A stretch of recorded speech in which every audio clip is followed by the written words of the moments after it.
کچھ نام تاریخ میں ایسے ہیں جو کبھی بھلائے نہیں جاتے۔ آج ہم ایک ایسی ہی شخصیت کے عروج و زوال کی کہانی جانیں گے، نپولین بوناپارٹ۔ تو سوال یہ اٹھتا ہے کہ آخر یہ نپولین بوناپارٹ تھا کون؟ کیا وہ صرف ایک سپاہی تھا، ایک ذہین جرنیل، یا پھر تاریخ کا ایک عظیم شہنشاہ؟ چلیں پتہ لگاتے ہیں۔ اگر سیدھے اور صاف لفظوں میں کہیں تو اسے دنیا کے عظیم ترین فوجی جرنیلوں اور طاقتور ترین حکمرانوں میں سے ایک مانا جاتا ہے۔ اس کا نام ہی طاقت اور حکمت عملی کی پہچان بن گیا۔ اچھا، تو اس کہانی کو بالکل شروع سے دیکھتے ہیں۔ آخر یہ سفر شروع کہاں سے ہوا تھا؟ نپولین کی پیدائش ہوئی 15 اگست 1769 کو کورسیکا کے جزیرے پر، اور وہ بھی ایک مڈل کلاس فیملی میں۔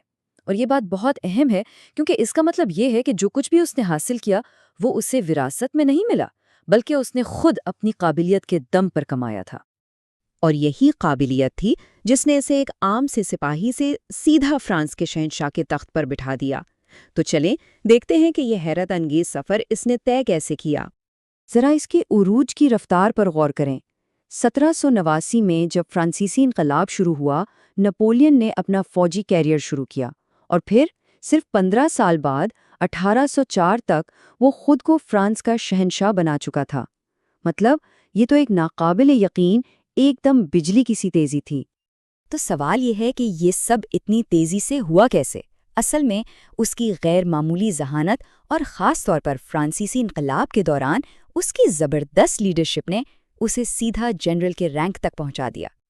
اور یہاں سے شروع ہوتا ہے نپولین کی طاقت کا وہ دور، اس کا عروج، جب اس نے صرف فرانس پر ہی نہیں بلکہ پورے کے پورے یورپ پر اپنی دھاک بٹھا دی تھی۔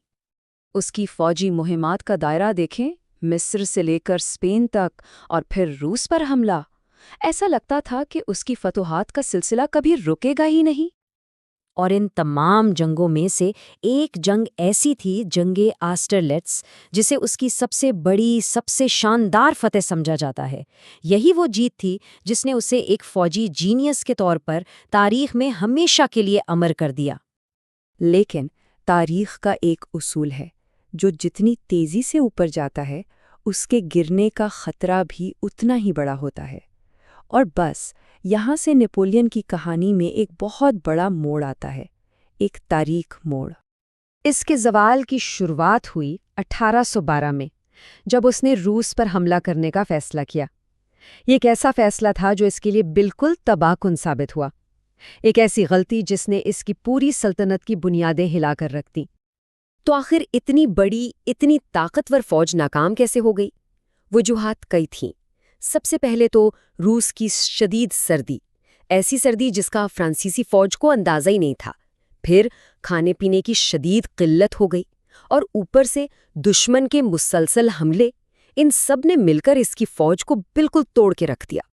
روس میں اس تباہی کے بعد تو جیسے سب کچھ بدل گیا۔ اس سے پہلے ایلبا کے جزیرے پر جلاوطن کر دیا گیا، وہ وہاں سے واپس بھاگنے میں کامیاب بھی ہوا، لیکن پھر واٹرلو کی مشہور جنگ میں اسے اپنی آخری اور فیصلہ کن شکست کا سامنا کرنا پڑا، اور اس کے بعد اسے ہمیشہ کے لیے سینٹ ہیلینا کے ایک بہت دور دراز جزیرے پر جلاوطن کر دیا گیا۔ تو اس کی زندگی کے آخری دن کیسے گزرے، اور مرنے کے بعد وہ اپنے پیچھے آخر کیا چھوڑ کر گیا، یعنی اس کی لیگیسی کیا ہے؟ نپولین کی موت 5 مئی 1821 کو سینٹ ہیلینا میں ہی ہوئی، اپنی آخری جلاوطنی میں، اور اس کے ساتھ ہی تاریخ کا ایک بہت بڑا، ایک غیر معمولی باب ہمیشہ کے لیے بند ہو گیا۔ لیکن اس کی کہانی اس کی موت پر ختم نہیں ہوتی، اس کا ورثہ آج بھی زندہ ہے۔ اسے ایک عظیم فوجی حکمت عملی کا ماہر تو مانا ہی جاتا ہے، لیکن ساتھ ہی وہ جدید قوانین کے بانیوں میں سے ایک ہے۔ اس کا نیپولیونک کوڈ آج بھی یاد کیا جاتا ہے، اور ان سب سے بڑھ کر وہ تاریخ کا ایک لیجنڈری کردار بن چکا ہے۔ تو آخر میں سوال یہی رہ جاتا ہے کہ تاریخ کو اسے کیسے یاد رکھنا چاہیے، ایک فاتح کے طور پر یا ایک ظالم حکمران کے طور پر؟ یہ ایک ایسا سوال ہے جس پر آج بھی بحث جاری ہے اور شاید ہمیشہ رہے گی۔